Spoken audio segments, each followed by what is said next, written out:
நான் ஓமன் நாட்டின் சிட்டியில் வறுமையின் காரணமாகவும் வேறு எந்த வேலையும் தெரியாததாலும் பாலியல் தொழில் செய்து வந்தேன். ஒரு நாள் இரவு சாலையோரம் நடந்து கொண்டே வாடிக்கையாளருக்காக காத்து கொண்டிருந்த போது திடீரென்று ஒரு பெரிய கார் வந்து என் அருகில் நின்றது. நான் உடனே அந்த காரின் அருகே சென்று ஒரு இரவுக்கு 3000 ரூபாய் மட்டுமே வாங்கிக் கொள்வேன் என்று கூறினேன். நான் 2 நாட்களாக பட்டினியாக இருந்ததால் மிக குறைந்த விலையை சொன்னேன். அப்போது காரிலிருந்து இறங்கிய அந்த நபர், நான் உனக்கு ஒரு இரவுக்கு 2 லட்சம் தருகிறேன் என்றார். இந்த வார்த்தையை கேட்டதும் எனக்கு மகிழ்ச்சியில் எதுவும் ஓடவில்லை. நான் உடனடியாக அவருடைய காரில் ஏறி அமர்ந்தேன். கார் புறப்பட்டு சென்று ஒரு மிகப்பெரிய பங்களாவின் முன் நின்றது. உள்ளே நுழைந்ததும் அந்த இடம் முழுவதும் விளக்குகளால் ஜொலித்துக் கொண்டிருந்தது. ஆனால் என் மனமும் மூளையும் சூனியமாகி போயிருந்தன. ஏனென்றால் அந்த பணக்காரர் என்னை அவர் அறைக்குள் அழைத்து சென்று கத்தாமல் அமைதியாக இருக்க வேண்டும் என்று கட்டளையிட்டார். பின்பு அன்றைய தினம் அது ஒரு குளிர்கால இரவு என்பதால் எனக்கு மிகவும் கடினமாக இருந்தன. குளிரில் மெல்லிய ஆடைகளை அணிந்து கொண்டு வீதிகளில் சுற்றுவது மிகவும் கொடுமையானது. சிறிது தூரம் நடந்தவுடனேயே பசி என்னை மீண்டும் வாட்டத் தொடங்கியது. 2 நாட்களாக நான் எதுவும் சாப்பிடவில்லை. எப்போதாவது அதிக பணம் கிடைத்தால் நான் சூதாடுவேன், ஆனால் எப்போதும் தோற்று விடுவேன். கடந்த முறையும் அப்படியே நடந்தது. என்னிடம் இருந்த பணம் எல்லாம் தீர்ந்து விட்டது. அதனால் எதுவும் சாப்பிட முடியாமல் நான் பசியால் துடித்துக் கொண்டிருந்தேன். என்னை போன்ற சாலையில் நிற்கும் பெண்களை பெரிய வீட்டு மனிதர்கள் எப்போதும் விரும்புவதில்லை. அவர்கள் எங்களை நோயுற்றவர்களாகவும் அழுக்கானவர்களாகவும் கருதுவார்கள். அவர்கள் எப்போதும் உயரிடத்தை சேர்ந்த பெண்களையே அழைப்பார்கள். ஆனால் எனக்கு எந்த நோயும் இல்லை என்றாலும் பணக்காரர்களுக்கு நான் பரிதாபத்திற்கு உரியவளாகவே தெரிந்தேன். என் தொழில் மிகவும் மந்தமாகிவிட்டதால் எனக்கு எந்த நம்பிக்கையும் இருக்கவில்லை. நான் சோர்ந்து போய் அங்கேயே அமர்ந்து விட்டேன். இன்று எப்படியாவது எனக்கு சாப்பாடு கிடைக்க வேண்டும், இல்லை என்றால் பசியால் செத்து விடுவேன் என்று வேண்டிக் கொண்டேன். அப்போது சிறிது நேரத்திற்கு பிறகு ஒரு பெரிய கார் என் முன் வந்து நின்றது. நான் உடனடியாக எழுந்து ஓடி சென்று காரின் அருகே நின்றேன். மனதில் 1000 எண்ணங்கள் ஓடினாலும் உதடுகளில் இன்று ஏதாவது ஒரு வேளையாவது சாப்பாடு கிடைக்க வேண்டும் என்ற பிரார்த்தனை மட்டுமே இருந்தது. காரின் கண்ணாடி கீழே இறங்கியது. உள்ளே இருந்த நபர் மிகவும் பணக்காரராக தெரிந்தார். அவர் ஏதோ சொல்ல வருவதற்கு முன் நான் குனிந்து, ஐயா, 3000 ரூபாய் மட்டுமே, அதற்கு மேல் வேண்டாம். நான் மிகவும் இக்கட்டான நிலையில் இருக்கிறேன். 2 நாட்களாக சாப்பிடவில்லை. உங்கள் மேல் எந்த புகாரும் வராது என்றேன். அவர் என்னை ஒரு முறை பார்த்துவிட்டு குளிர்ந்த குரலில், உன் பெயர் என்ன என்று கேட்டார். நான் ஒரு கணம் திகைத்து போனேன். இதற்கு முன் எந்த வாடிக்கையாளரும் என் பெயரை கேட்டதில்லை. அவர்கள் தங்கள் தேவையை மட்டுமே பார்ப்பார்கள். நான் மெல்லிய குரலில் சோபா என்றேன். அந்த பெயரை சொன்னதும் பல வருடங்களுக்கு பிறகு என்னை நானே மீண்டும் அடையாளம் கண்டு கொண்டது போல் இருந்தது. அவர் என்னை பார்த்து, பின்கதவை திறந்து உள்ளே ஏறி உட்கார். நான் உன்னை என் வீட்டிற்கு அழைத்து செல்கிறேன். அங்கே நிதானமாக பேசலாம் என்றார்.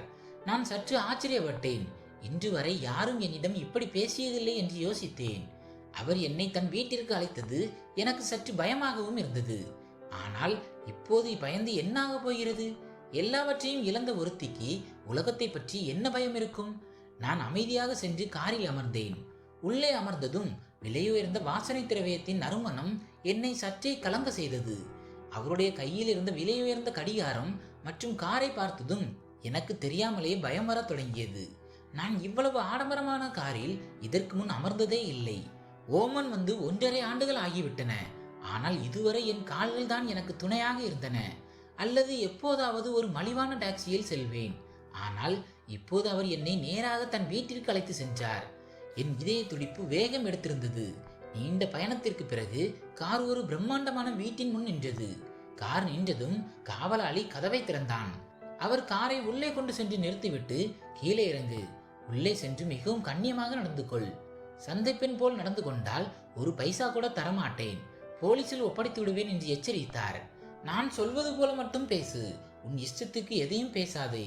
வாய் திறக்கும் போதெல்லாம் நீ வந்திருக்கும் இடம் ஒரு சிறைச்சாலைக்கு சமம் என்பதை நினைவில் கொள் என்றார். இதை கேட்டு நான் இங்கே இருப்பது ஆபத்து என்றால் நான் போய்விடுகிறேன். இதற்கு பசியோடு இருப்பதே மேல் என்றேன். அதற்கு அவர், இதெல்லாம் காரில் ஏறுவதற்கு முன்பே யோசித்திருக்க வேண்டும். இப்போது அமைதியாக உள்ளே வா என்றார். நான் சில நொடிகள் அமைதியாக இருந்துவிட்டு, எனக்கு சாப்பிட ஏதாவது தருவீர்களா? 2 நாட்களாக தண்ணீர் கூட குடிக்கவில்லை, பசிமயக்கமாக இருக்கிறது என்றேன். சாப்பாடு கொடுத்தால் நான் உங்களுக்கு உண்மையாக இருப்பேன், உங்களை ஏமாற்ற மாட்டேன் என்றும் கூறினேன். அவர் கடுமையான குரலில் கீழே இறங்கு என்று சொன்னார். இனி சத்தம் போட்டால் இங்கேயே கொஞ்சம் புதைத்து விடுவேன் என்று மிரட்டினார். அவருடைய பேச்சை கேட்டு நான் பயந்து போனேன். இவ்வளவு காலத்தில் எனக்கு இப்படி ஒரு அனுபவம் நடந்ததே இல்லை. நான் அமைதியாக காரில் இருந்து இறங்கினேன். அவரும் இறங்கி காவலாளியிடம் காரை பார்க் செய், யாராவது அந்நியர்கள் வந்தால் என் அனுமதியின்றி கதவை திறக்காதே என்று உத்தரவிட்டார். பிறகு என் கையை பிடித்து நேராக உள்ளே அழைத்து சென்றார். என் இதயம் படபடத்தது. ஏற்கனவே நிறைய பேர் கூடியிருந்த பெரிய காலுக்கு என்னை அழைத்து சென்றார். அங்கிருந்தவர்கள் அனைவரும் பெரிய குடும்பத்தை சேர்ந்தவர்களாகவும் அழகான ஆடைகள் அணிந்தும் இருந்தனர். என்னை ஒருவேளை நடனமாட அழைத்து வந்திருக்கலாம் என்று நினைத்தேன். ஆட சொன்னால் ஆடலாம் என்று முடிவு செய்தேன். பொதுவாக நான் அப்படி செய்வதில்லை. ஆனால் இன்று என் நிலைமை எதையும் செய்ய தயாராக இருந்தது. ஆனால் நாம் நினைப்பது போல் எப்போதும் நடப்பதில்லையே. அந்த நபர் அனைவரின் முன்னிலையிலும் என் கையே பிடித்துக்கொண்டு பெண்களே மற்றும் தாய்மார்களே என்று அழைத்தார். அனைவரும் எங்களை திரும்பி பார்த்தார்கள். அவர் என்னை பார்த்து கண் சிமிட்டி விட்டு, என் வாழ்க்கையில் யாராவது இருக்கிறார்களே என்று தெரிந்து கொள்ள ஆவலாக இருந்தீர்கள் அல்லவா? இன்று என் வருங்கால மனைவியை உங்களுக்கு அறிமுகப்படுத்துகிறேன் என்றார். இவள் பெயர் சோபா. நாங்கள் ஒருவரை ஒருவர் மிகவும் நேசிக்கிறோம். இவள் 1.5 ஆண்டுகளுக்கு முன்பு என் வாழ்க்கையில் வந்தவள். இப்போது என் வாழ்க்கையின் முக்கிய அங்கமாகிவிட்டாள். உங்கள் அனைவருக்கும் இவளை பிடிக்கும் என்று நம்புகிறேன் என்றார். நான் அவரை ஆச்சரியத்துடன் பார்த்து கொண்டிருந்தேன். அவர் இப்படி அனைவர் முன்னிலையிலும் என்னை அறிமுகப்படுத்துவார் என்று நான் எதிர்பார்க்கவே இல்லை. நான் ஏதாவது சொல்வதற்குள் ஒரு பெண் வந்து அவர் கையை பிடித்து, என்ன பைத்தியக்காரத்தனமாக பேசுகிறாய்? சாலையில் கிடைத்த பெண்ணை வருங்கால மனைவி என்கிறாயே என்று கேட்டார். இன்று உனக்கு எவ்வளவு பெரிய இடத்திலிருந்து வரன் வந்தது தெரியுமா? முட்டாள்தனமாக நடந்து கொள்ளாதே. சும்மா விளையாடினேன் என்று சொல்லிவிடு என்று அந்த பெண் மெல்லிய குரலில் கூறினார். அது எனக்கும் அந்த ஆணுக்கும் மட்டுமே கேட்டது. திடீரென்று அவர் சொன்னது அனைவருக்கும் ஆச்சரியமாக இருந்தது. என் அம்மா எனக்கு வந்த வரன்களை ஏற்க சொல்கிறார். ஆனால் அம்மா, காதல் ஒரு முறைதான் வரும். எனக்கு அது வந்துவிட்டது. சோபா இல்லாமல் என்னால் வாழ முடியாது என்றார். நான் அதிர்ச்சியில் உறைந்து போயிருந்தேன். என் கை கால்கள் குளிர்ந்து போவது போல் உணர்ந்தேன். அவர் என்னை பார்த்து, பார்த்தாயா சோபா, என் காதல் குறைவு என்று சொல்வாயே, இப்போது பார், அனைவர் முன்னிலையிலும் உன்னை என் வருங்கால மனைவி என்று சொல்லிவிட்டேன். உன்னை இன்றே திருமணம் செய்வேன் என்றார். அவர் இதை தன் அம்மா கேட்க வேண்டும் என்பதற்காக சத்தமாக சொன்னார். அவருடைய மனதில் என்ன இருக்கிறது என்று கேட்க நினைத்தேன். ஆனால் அந்த சூழலில் என்னால் அப்படியே நடிக்க மட்டுமே முடிந்தது. எனக்கு எப்படியாவது சாப்பாடும் பணமும் தேவைப்பட்டது. அவர் என்னை எப்படி பயன்படுத்தினாலும் எனக்கு கவலை இல்லை. நான் உடனே, நீங்கள் எப்படி சொல்கிறீர்களோ அப்படியே நடக்கும். நீங்கள் இப்போதே திருமணம் செய்ய விரும்பினால் நான் தயார் என்றேன். ஆனால் என் இந்த வார்த்தைகள் எனக்கு எவ்வளவு பெரிய சிக்கலை உண்டாக்கப் போகிறது என்று அப்போது எனக்கு தெரியவில்லை. அவர் உடனே தன் மேக்கப்பாளரை அழைத்து, உடனே பூசாரியை வரவழை, சாட்சிகளை அலையுங்கள், திருமணத்திற்கு ஏற்பாடு செய்யுங்கள். நான் இப்போதே இவளை திருமணம் செய்ய போகிறேன் என்றார். ஏதோ தவறு நடப்பதை நான் உணர்ந்தேன். நான் மெதுவாக, ஐயா, இங்கே என்ன நடக்கிறது? நான் ஒரு சாதாரண பெண், யோசித்து முடிவெடுங்கள், இல்லை என்றால் வருத்தப்படுவீர்கள் என்றேன். அவர் என் காதுக்கு அருகில் குனிந்து, திருமணம் செய்கிறாயா அல்லது வேறு யாரையாவது அழைக்கவா என்று மிரட்டும் தோணியில் கேட்டார். நான் பயந்து போய் சம்மதித்தேன். அவர் என்னை ஒரு நாற்காலியில் அமர வைத்துவிட்டு தன் அம்மாவிடம் சாப்பாடு எடுத்து வரும்படி கூறினார். சிலர் கோபத்தில் சென்று விட்டனர், சிலர் வேடிக்கை பார்க்க நின்று விட்டனர். சிறிது நேரத்தில் அவர் அம்மா சாப்பாடு கொண்டு வந்தார். அவர் சாப்பாட்டை மேஜையில் வைத்துவிட்டு, இன்று நான் என் கைகளால் உனக்கு ஊட்டி விடுவேன். இது நம் வாழ்க்கையின் மிக அழகான நாள் என்றார். எனக்கு அது ஒரு கனவு போல இருந்தது. அவர் உண்மையாகவே எனக்கு ஊட்டி விட்டார். நானும் பசியில் மறுக்காமல் சாப்பிட்டேன். சுமார் அரை மணி நேரத்தில் பூசாரியும் சில சாட்சிகளும் வந்தனர். அப்போது ஒரு பெரிய மனிதர் வந்து, நீ இந்த தெருப்பெண்ணை திருமணம் செய்தால் என் சொத்திலிருந்து உன்னை நீக்கி விடுவேன். உனக்கு என்ன பைத்தியமா என்று கர்ஜித்தார். சிராஜ் சிரித்து கொண்டே, நீங்கள் என்ன விரும்புகிறீர்கள்? நான் உங்களை பற்றியும் ஏதாவது அறிவிக்கவா அல்லது அமைதியாக இருக்கிறீர்களா என்று கேட்டார். அந்த நபர், நீ மிகவும் வருத்தப்படுவாய்.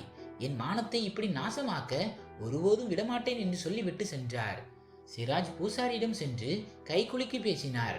என்னிடம் என் தந்தை பெயர் மற்றும் வயது மட்டுமே கேட்கப்பட்டது. என் இதயம் வேகமாக துடித்தது.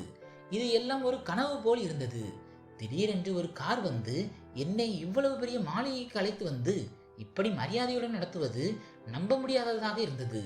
1.5 ஆண்டுகளுக்கு முன்பு ஓமன் வந்தபோது நானும் தொழில் தொடங்கி பிறகு திருமணம் செய்து செட்டில் ஆகலாம் என்று நினைத்திருந்தேன்.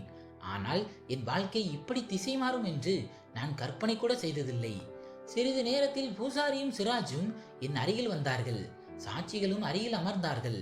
எனக்கு திருமணம் நடக்கிறது என்பதை என்னால் நம்பவே முடியவில்லை. சிராஜின் அந்த மிரட்டல் நினைவுக்கு வந்ததும் என் கைகள் நடுங்கின, கண்களில் ஈரம் கசிந்தது. என் பழைய வாழ்க்கை ஒரு படம் போல என் கண்முன் ஓடியது. நான் அழுகையை கட்டுப்படுத்தி கொண்டேன். பூசாரி மந்திரம் ஓத அக்னி சாட்சியாக சிராஜுடன் என் திருமணம் நடந்தது. கன்னிகாதானம் செய்தபோது என் கைகள் நடுங்கின. 7 முறை அக்னியை வலம் வந்தோம். திருமணம் முடிந்ததும் வாழ்த்துகள் குவிந்தன. சடங்குகள் எல்லாம் முடிந்ததும் நான் தலை குனிந்து அமர்ந்திருந்தேன். அங்கிருந்து ஓடிவிட வேண்டும் போல் இருந்தது. ஆனால் நகர முடியாத சூழ்நிலையில் இருந்தேன். சிறிது நேரம் கழித்து சிராஜ் வந்து, வாருங்கள், உங்களை அறையில் விட்டு விடுகிறேன், சிறிது நேரம் ஓய்வெடுங்கள், பிறகு சந்திக்கிறேன் என்றார். நான் மெதுவாக தலை அசைத்தேன். அவர் என்னை அழைத்து கொண்டு மாடிக்கு சென்றார். ஒரு அறையை திறந்து உள்ளே சென்று மெத்தையில் அமருங்கள், நான் அரை மணி நேரத்தில் வருகிறேன் என்று சொல்லிவிட்டு சென்றார். நான் படபடக்கும் இதயத்துடன் உள்ளே சென்றேன். அது ஒரு குட்டி அரண்மனை போல இருந்தது. சுவரில் ஓமான் நாட்டின் ஒரு ரெஸ்டாரண்ட் முன் அவர் நிற்கும் பெரிய புகைப்படம் இருந்தது. அறை முழுவதும் மென்மையான படுக்கை, அழகான திரைச்சீலைகள் மற்றும் விலை உயர்ந்த பொருட்களால் அலங்கரிக்கப்பட்டிருந்தது. நான் அந்த ஆடம்பரமான மெத்தையில் அமர்ந்து அவருக்காக காத்திருந்தேன். சாலைகளில் இரவை கழித்த ஒருத்தி இன்று இப்படி ஒரு மாளிகையில் அமர்ந்திருப்பதை என்னால் நம்ப முடியவில்லை. சிறிது நேரத்தில் வெளியே சத்தம் கேட்டது. ஆனால் நான் வெளியே செல்லவில்லை. அரை மணி நேரம் கழித்து கதவு தட்டப்பட்டது. சிராஜ் என்று நினைத்தேன். ஆனால் ஒரு வேலைக்காரி வந்தாள். மேடம், நீங்கள் ஓய்வெடுங்கள், ஐயா காலை வரை வரமாட்டார், அவர் வெளியே செல்கிறார், கதவை பூட்டிக் கொள்ளுங்கள், ஏதாவது தேவைப்பட்டால் போனில் கூப்பிடுங்கள் என்றாள். நான் தலையை அசைத்துவிட்டு படுக்கையில் படுத்தேன். இவ்வளவு மென்மையான படுக்கையை என் வாழ்நாளில் பார்த்ததே இல்லை. எனக்கு என் வீட்டில் மரியாதை இருந்தது, ஆனால் இவ்வளவு வசதி இல்லை. நான் படுத்தவுடனேயே ஆழ்ந்த உறக்கத்தில் ஆழ்ந்தேன். காலை விடியும் போது என் கண் விழித்தது. முதலில் நான் எங்கே இருக்கிறேன் என்று புரியவில்லை. பிறகு மெல்ல நடந்ததெல்லாம் நினைவுக்கு வந்தது. நான் அமைதியாக படுக்கையில் அமர்ந்தேன். இப்போது நான் பிரார்த்தனை செய்ய வேண்டுமா என்று யோசித்தேன். ஆனால் என் ஆடை ஒரு புனிதமான இடத்திற்கு செல்ல தகுதியானதாக இல்லை. அப்போது வேலைக்காரி சொன்னது நினைவுக்கு வந்தது. தயக்கத்துடன் போனை எடுத்து, எனக்கு குளிக்க சோப்பு, ஒரு சல்வார் மற்றும் துப்பட்டா வேண்டும் என்று கேட்டேன். மறுமுனையில் இருந்த பெண், உடனே அனுப்புகிறேன் மேடம் என்றார். 10 நிமிடங்களில் கதவு தட்டப்பட்டது. ஒரு பெண் கையில் பொருட்களுடன் வந்தாள். நான் குளியலறையை எப்படி பயன்படுத்துவது என்று தெரியாமல் திகைத்தேன். அவரே எனக்கு எல்லாவற்றையும் விளக்கினார். நான் நிதானமாக குளித்து உடை மாற்றிவிட்டு வெளியே வந்தேன். கண்ணாடியில் என்னை பார்த்தபோது கண்கள் கலங்கின. 1.5 ஆண்டுகளுக்கு பிறகு மீண்டும் என் பழைய சுயத்தை பார்ப்பது போல இருந்தது. என் குடும்பத்துடன் மகிழ்ச்சியாக வாழ்ந்த அந்த நாட்கள் நினைவுக்கு வந்தன. நான் துப்பட்டாவால் தலையை மூடிக்கொண்டு அமைதியாக பிரார்த்தனை செய்தேன். அழுது கொண்டே இறைவனிடம் என் எல்லா பாவங்களுக்கும் மன்னிப்பு கேட்கிறேன். இது என் நன்மைக்காக நடந்திருந்தால் என்னை இவருடனே இருக்கவை. எனக்கு மரியாதை போதும், வேறு எதுவும் வேண்டாம் என்று வேண்டினேன். நீண்ட நேரம் பிரார்த்தனை செய்துவிட்டு அப்படியே தூங்கிவிட்டேன். காலை 10 மணி அளவில் யாரோ அழைப்பது போல் கேட்டது. கண் விழித்து பார்த்தபோது சிராஜ் என் முன் மண்டியிட்டு அமர்ந்திருந்தார். நான் பதறி அடித்து எழுந்தேன். அவர், ஏன் தரையில் படுத்திருக்கிறாய், படுக்கையில் படு என்றுதானே சொன்னேன் என்றார். நான் பிரார்த்தனை செய்யும் போது அப்படியே தூங்கிவிட்டேன் என்றேன். அவர் மென்மையாக சிரித்துவிட்டு, பல நாட்களுக்கு பிறகு மனதார வேண்டியிருப்பாய், அதான் நல்ல தூக்கம் என்றார். அவர் கிண்டல் செய்வார் என்று நினைத்தேன். ஆனால் அவர் மிகவும் கனிவாக பேசினார். நான் தலை குனிந்து மாற்றுவதற்கு துணி இல்லை, அதான் வேலைக்காரியிடம் கேட்டேன். தவறாக நினைக்காதீர்கள் என்றேன். அவர், இல்லை, நீ இந்த சூழ்நிலையை சமாளித்ததற்கு நான் தான் நன்றி சொல்ல வேண்டும். சரி, முதலில் சாப்பிடுவோம், பிறகு பேசலாம் என்றார். எனக்கு அப்போது மிகவும் பசியாக இருந்தது. சிறிது நேரத்தில் காலை உணவு வந்தது. அதற்குள் நானும் தயாராகிவிட்டேன். நாங்கள் இருவரும் ஒன்றாக அமர்ந்து காலை உணவு சாப்பிட்டோம். எங்களுக்கு இடையே சிறிது இடைவெளி இருந்தது. நான் விரும்பினாலும் அவன் அருகில் சென்று அமர முடியவில்லை. ஏனென்றால் எனக்கு அவனை பற்றி எதுவும் தெரியாது. காலை உணவுக்கு பிறகு அவன் சொன்னான், உனக்கு குளிக்கவோ அல்லது வேறு எதற்காகவோ செல்ல வேண்டும் என்றால் சென்று வா. ஏனென்றால் நான் இப்போது உன்னிடம் பேச வேண்டும். அதற்கு சிறிது நேரம் ஆகும்.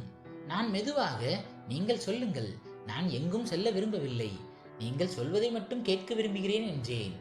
அவன் நிமிர்ந்து உட்கார்ந்து சொன்னான், என் பெயர் சிராஜ், இந்த மாளிகை என்னுடையது.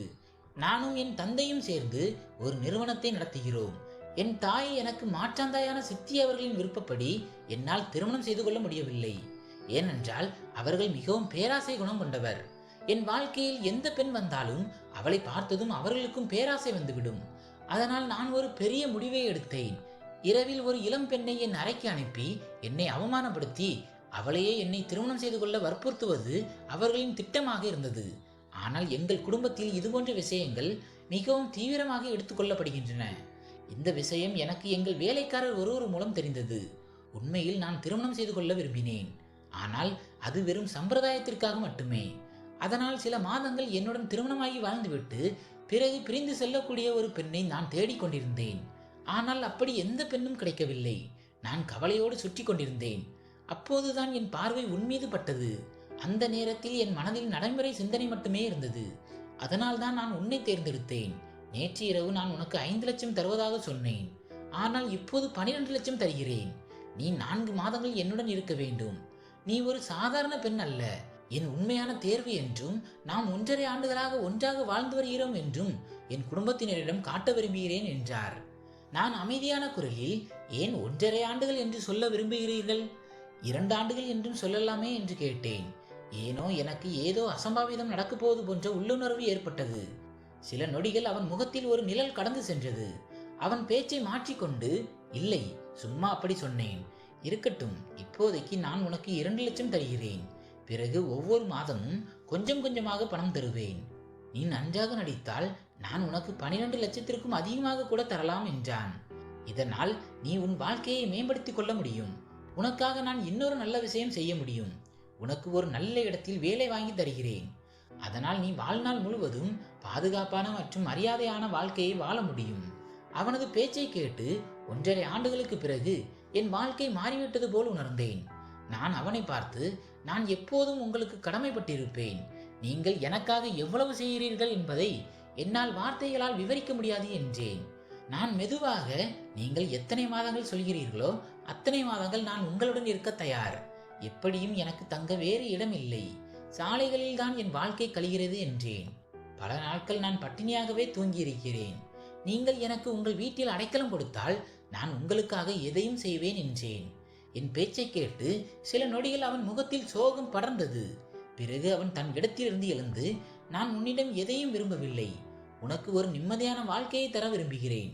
என்னால் முடிந்தவரை என் தவறுக்கு பரிகாரம் செய்ய விரும்புகிறேன் என்றான். இதை சொல்லிவிட்டு அவன் அங்கு நிற்கவில்லை. அறையை விட்டு வெளியேறிவிட்டான். அவன் சென்ற திசையையே நான் பார்த்து கொண்டிருந்தேன். அவன் என்ன சொல்லிவிட்டு சென்றான் என்பது எனக்கு சரியாக புரியவில்லை. ஆனால் என் இதயம் எவ்வளவு வேகமாக துடித்தது என்றால், இதே வேகம் தொடர்ந்தால் இதயம் நின்றுவிடும் என்று தோன்றியது. நிச்சயமாக ஏதோ ஒரு நினைவு என் கடந்த காலத்திற்கு இழுத்து சென்றது.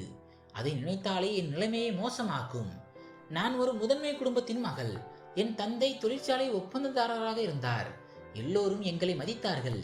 என்னை தவிர 2 அண்ணன்களும் 2 தங்கைகளும் இருந்தனர். அப்பா அனைவரையும் சமமாக நேசித்தார். ஆனால் பெண் பிள்ளைகளுக்கு எப்போதும் சிறப்பு மரியாதை கொடுப்பார். எங்கள் மீதுதான் அவர் உயிரே இருந்தது போல 2 மகன்களுக்கு பிறகு நீ பிறந்தபோது எனக்கு நிம்மதியாக இருந்தது என்று அவர் சொல்வார். நீ வந்த பிறகு என் நிலைமை மேலோங்கியது என்றும் சொல்வார். என் ஒவ்வொரு சிறிய மற்றும் பெரிய ஆசையையும் அவர் நிறைவேற்றுவார். ஒரு முறை எனக்கு மொபைல் போன் வாங்கும் ஆசை வந்தது. நான் ஒரு முறை சொன்னேன். அவர் என் பேச்சை கேட்டுக்கொண்டார். அண்ணன்கள் மிகவும் வற்புறுத்தி, இவளுக்கு எதற்கு மொபைல், இவள் அதற்கு தகுதியானவள் இல்லை என்று சொன்னார்கள். ஆனால் அப்பாவின் முன்னால் யாருடைய பேச்சும் எடுபடவில்லை. என் பிடிவாதத்தால் கடைசியில் என் கையில் ஒரு மொபைல் கொடுக்கப்பட்டது. பிறகு மெல்ல மெல்ல நான் என் நண்பர்களுடன் இணைய ஆரம்பித்தேன். ஃபேஸ்புக்கில் சில பையன்களிடமும் பேச ஆரம்பித்தேன். ஆரம்பத்தில் எல்லாம் ஜாலியாக இருந்தது. ஆனால் மெல்ல மெல்ல என் மனம் அதில் சிக்கிக் கொண்டது. இதற்கிடையில் சுந்தர் என்ற ஒருவருடன் எனக்கு அறிமுகம் ஏற்பட்டது. அவர் மிகவும் இனிமையாக பேசுவார். அவர் ஓமன் நாட்டில் வசிப்பதாக சொன்னார். சிறிது காலத்திலேயே அவர் என்னிடம் திருமண திட்டத்தை கூறினார். நான் உடனே சம்மதித்தேன். ஏனென்றால் அவர் மிகவும் பணக்காரராக தோன்றினார். நான் அவரிடம், நீ உன் குடும்பத்தோடு என் வீட்டிற்கு வந்து பெண் கேள். நீ உண்மையில் வசதியானவன் என்றால் இது உனக்கு கடினமாக இருக்காது என்று சொன்னேன். ஆனால் அவர் மறுத்துவிட்டார். நான் என் குடும்பத்தை பற்றி சொன்னதை கேட்டு, உன் அப்பா இந்த உறவுக்கு ஒருபோதும் சம்மதிக்க மாட்டார். நீயாகவே என்னிடம் வந்துவிடுவதுதான் நல்லது. நான் உனக்கு பணம் அனுப்புகிறேன். வீட்டில் இருந்தபடியே உனக்கு பாஸ்போர்ட் வந்துவிடும். அதை வைத்துக்கொண்டு நீ என்னுடன் வந்துவிடு என்றார். அவரது கெஞ்சலையும் பேச்சையும் கேட்டு நான் சம்மதித்தேன். ஒரு கணம் இந்த விஷயத்தை அப்பாவிடம் சொல்லிவிடலாமா என்ற எண்ணம் என் மனதில் தோன்றியது. ஒருவேளை அவர் மனமிறங்கி சம்மதிக்கலாம். ஆனால் எனக்கு தைரியம் இல்லை. ஒருவேளை விதியின் எழுத்து அப்படி இருந்ததோ என்னவோ. நான் விரும்பியும் என் அப்பாவிடம் என் மனதில் இருப்பதை சொல்ல முடியவில்லை. மெல்ல மெல்ல நான் அந்த நபரின் பேச்சில் ஆர்வம் காட்டத் தொடங்கினேன். சில நாட்களிலேயே பாஸ்போர்ட் எடுக்கும் முறைகள் அனைத்தையும் அவர் எனக்கு விளக்கி சொன்னார். நான் அதிகம் எதுவும் செய்ய வேண்டியதில்லை. பாஸ்போர்ட் அலுவலகத்திற்கு சென்றேன். எல்லாம் தானாகவே நடந்தது. என்னை 2 முறை அங்கு அழைத்தார்கள். 3வது முறை என் கையில் பாஸ்போர்ட் கொடுக்கப்பட்டது. இதெல்லாம் எப்படி நடந்தது, யார் செய்தது எதுவும் எனக்கு தெரியாது. அவர் என்னிடம் 1 ரூபாய் கூட வாங்கவில்லை. மாறாக அவரே பாஸ்போர்ட் அலுவலகம் மூலம் சுமார் 3500 ரூபாய் அனுப்பியிருந்தார். பிறகு நான் வீட்டிற்கு திரும்பியதும் அவர் எனக்கான விமான டிக்கெட்டையும் முன்பதிவு செய்திருந்தார். இந்த அடியை எடுத்து வைக்கும் போது எனக்கு பயமாக இருந்தது. ஆனால் நான் என்ன செய்வது? காதலும் பணத்தின் மினுமினுப்பும் என்னை வசப்படுத்தி இருந்தன. அங்கு சென்று நான் என் வாழ்க்கையை அமைத்துக் கொள்வேன், நிறைய பணம் சம்பாதிப்பேன், என் பெற்றோரை வசதியாக வாழ வைப்பேன் என்று நினைத்திருந்தேன். ஆனால் பேராசை வரும்போது மனிதன் தன் சுயநினைவை இழக்கிறான் என்று சொல்வார்கள். அவர் சொன்னபடியே நான் ஓமன் நாட்டிற்கு சென்றடைந்தேன். இங்கிருந்துதான் என் அழிவு தொடங்கியது. நான் ஓமன் நாட்டில் காலடி எடுத்து வைத்து அவரை தொடர்பு கொள்ள முயற்சித்த போது அவர் எந்த பதிலும் அளிக்கவில்லை. நான் மீண்டும் மீண்டும் அவருக்கு போன் செய்தேன். ஆனால் அவர் தரப்பிலிருந்து எந்த பதிலும் வரவில்லை. என்னிடம் இருந்த பணத்தை வைத்துக்கொண்டு எப்படியோ 10 நாட்கள் வரை வாழ்ந்தேன். பிறகு எல்லாம் தீர்ந்து விட்டது. என்னிடம் 1 ரூபாய் கூட மிச்சமில்லை. சில நாட்கள் மக்களிடம் பிச்சை கேட்டு என் வயிற்றை நிரப்பினேன். ஆனால் பின்னர் அந்த இருண்ட இரவு வந்தது. அது என் அனைத்தையும் பறித்து கொண்டது. நான் பசியோடும் தாகத்தோடும் சாலையோரம் அமர்ந்திருந்தேன். அப்போது ஒரு கார் என் அருகில் வந்து நின்றது. அதிலிருந்து குடிபோதையில் இருந்த ஒருவன் இறங்கினான். அவன் சைகை செய்தான். என் கையை பிடித்தான். நான் மறுக்க முடியாத அளவுக்கு பலவீனமாக இருந்தேன். அதனால் நான் அனைத்தையும் அவனிடம் ஒப்படைத்தேன். பதிலுக்கு அவன் வெறும் 150 ரூபாய் கொடுத்தான். அதை வைத்து நான் சாப்பிட்டேன். ஆனால் இதுவே என் பாவப்பட்ட பாதையின் தொடக்கமாக அமைந்தது. ஒவ்வொரு நாளும் நான் புதிய வாடிக்கையாளரை தேடி பாவங்களின் இருண்ட உலகில் என் வாழ்க்கையின் கதவுகளை திறந்து கொண்டே சென்றேன். நான் என்ன செய்வது? நான் படித்தவள் இல்லை. அப்பாவின் நிழல் என் தலைக்கு மேல் இல்லை. குடும்பத்தினர் அருகில் இல்லை. வேறு வழியின்றி நான் இந்த பாதையை தேர்ந்தெடுக்க வேண்டியிருந்தது. வேலை தேட எவ்வளவோ முயற்சி செய்தேன். ஆனால் சிபாரிசு அல்லது அங்கேயே தங்கும் அனுமதி உள்ளவர்களுக்கு மட்டுமே அங்கு வேலை கிடைத்தது. என்னிடம் 2ம் இல்லை. அதனால் மிக குறைந்த பணத்தில் மிதிக்கப்படும் ஒரு பெண்ணாக நான் மாறிவிட்டேன். நேரம் மெதுவாக கடந்து சென்றது. பார்க்க பார்க்க எனக்கே இங்கு வந்து 1.5 ஆண்டுகள் ஆகிவிட்டன. இப்போதும் என் மனதில் கேள்வி எழும். என் நாட்டில் எல்லோரும் எப்படி இருப்பார்கள்? எனக்கு முதலில் எதுவும் தெரியாது. ஆனால் இப்போது நான் அந்த மனிதனை பார்த்தபோது ஏதோ நான் அவரிடம் முன்பே பேசியது போல் தோன்றியது. அவன் தன் முழு பெயர் சிராஜ் என்று சொன்னபோது திடீரென்று என் மனதில் அந்த சுந்தர் என்று பெயர் ஒலித்தது. அவனால் தான் என் வாழ்க்கையில் ஒரு புயல் வந்தது. அவன் பேசியதை கேட்டு என் இதயம் விசித்திரமாக துடிக்க ஆரம்பித்தது. வாழ்க்கை என்னை மீண்டும் 1.5 ஆண்டுகள் பின்னோக்கி இழுத்து சென்றது போல தோன்றியது. நேரம் வேகமாக ஓடிக்கொண்டிருந்தது. மதியம் வேலைக்காரி உணவு கொடுத்து விட்டு சென்றாள். ஆனால் இப்போது எனக்கு சிராஜ் வரவுக்காக மட்டுமே காத்திருப்பு இருந்தது. இரவு சுமார் 9 மணி அளவில் அவன் அறைக்குள் நுழைந்தான். அவன் உள்ளே வந்ததும் நான் அவன் முன் சென்று நின்றேன். அவன் ஏதோ சொல்வதற்கு முன் நான் அவன் சட்டையை பிடித்து உலுக்கியபடி கேட்டேன். பொய் சொல்லாதே, இந்தியாவிலிருந்து என்னை ஓமன் நாட்டிற்கு வரவழைத்த அந்த சுந்தர் நீதானே? காதலை வைத்து வலைவிரித்து என் வாழ்க்கையை நாசமாக்கியவன் நீதானே என்று கேட்டேன். நீ என்னிடமிருந்து எதையும் மறைக்க முடியாது. உன் தந்தையின் மீது உனக்கு மிகுந்த பாசம் என்று நீ எப்போதும் சொல்வாய். இன்று எனக்கு உண்மை தெரிய வேண்டும்.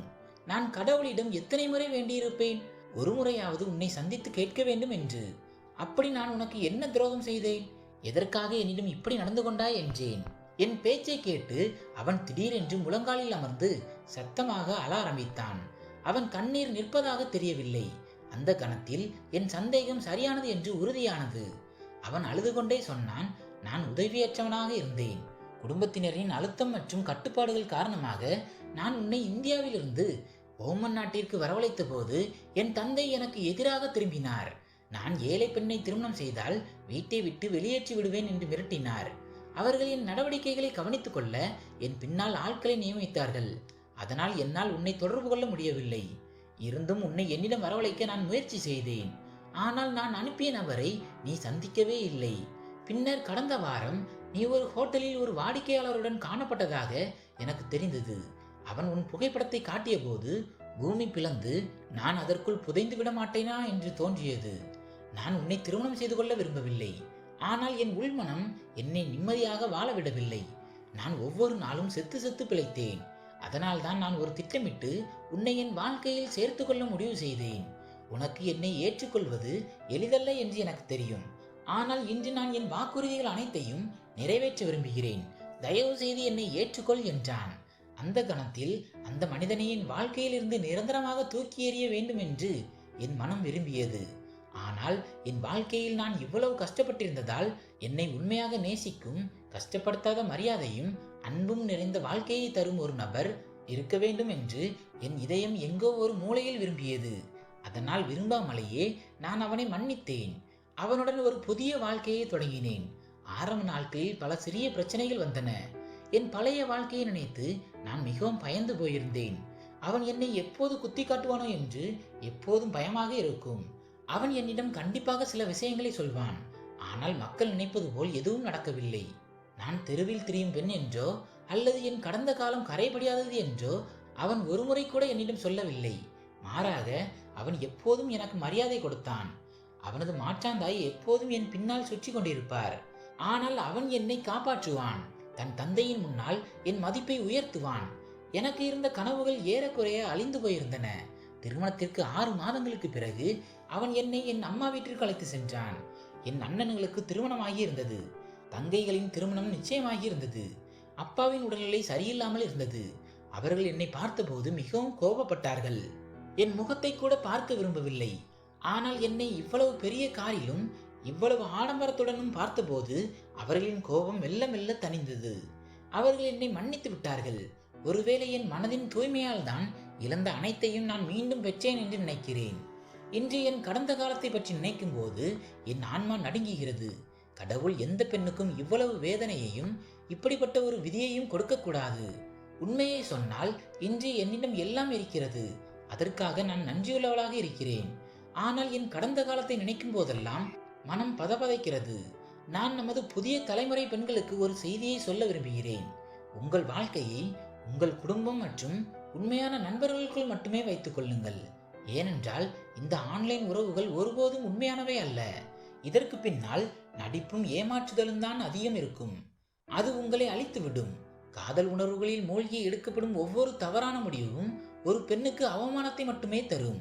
சிராஜ் தன் தவறை ஒப்புக்கொண்டு முழங்காலில் நின்று என்னிடம் மன்னிப்பு கேட்டபோது என் மனம் அமைதியடைந்தது. ஒரு கணம் அவனை விலக்கிவிடலாம் என்று தோன்றியது.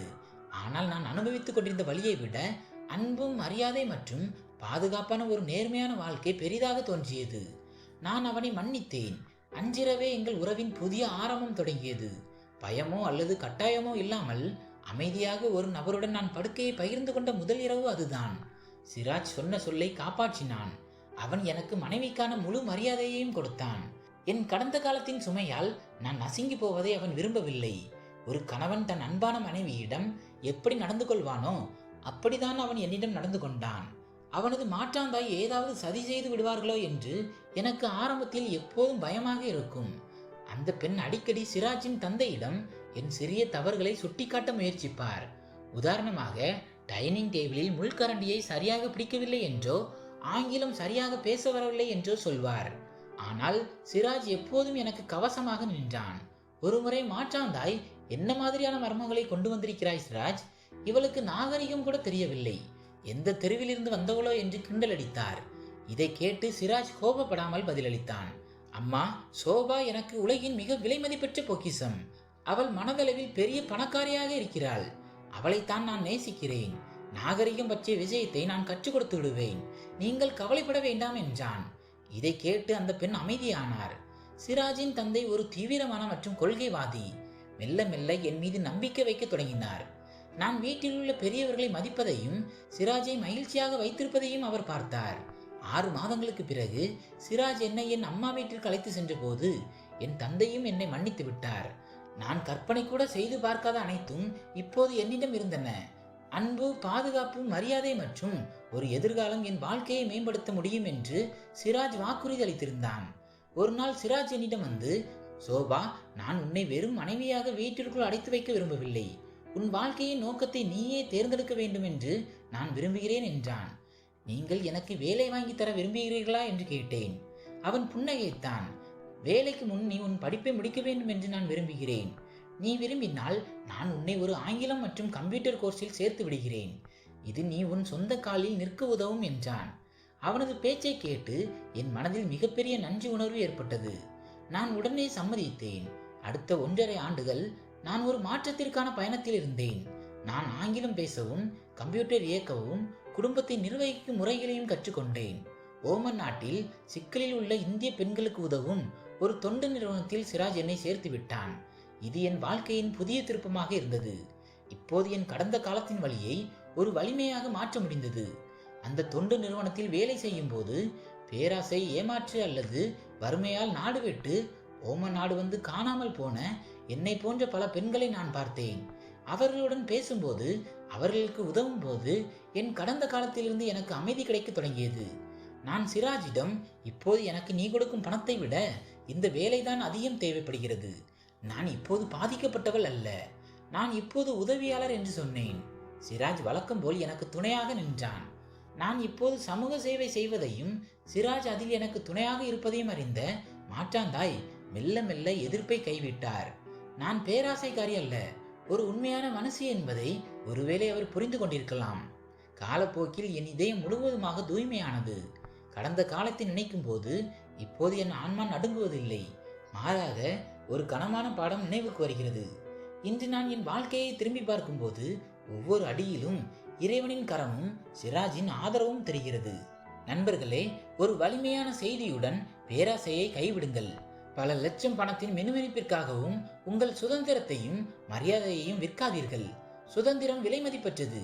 இணையத்தை ஒருபோதும் நம்பாதீர்கள். ஆன்லைன் உறவுகள், குறிப்பாக அறிமுகம் இல்லாத ஆண்களால் வழங்கப்படும் திருமண சட்டங்கள் பெரும்பாலும் பொய்யான வாக்குறுதிகளாகவே இருக்கும். உணர்ச்சிகளுக்கு எப்போதும் அடிமையாகாதீர்கள். குடும்பத்தை மதியுங்கள். உங்கள் பெற்றோரே உங்கள் உண்மையான நலன் விரும்பிகள். அவர்களிடம் எதையும் மறைக்காதீர்கள். உங்களை நீங்களே கல்வி கற்றுக்கொள்ளுங்கள். உங்கள் படிப்பு மற்றும் திறமை மீது நம்பிக்கை வையுங்கள். எதற்காகவும் யாரையும் சார்ந்து இருக்காதீர்கள். சுயசார்பே மிக உயர்ந்த மரியாதை. தவறுகளை திருத்திக் கொள்ளலாம். உங்களிடம் பெரிய தவறு நடந்தாலும் சோர்ந்து போகாதீர்கள். இறைவன் எல்லோருக்கும் 2வது வாய்ப்பை கண்டிப்பாக கொடுப்பார். நாம் அந்த வாய்ப்பை மரியாதையுடன் ஏற்றுக்கொள்ள வேண்டும். வாழ்க்கையில் ஒருவரின் வறுமையை பயன்படுத்திக் கொள்வது மிகப்பெரிய பாவம்.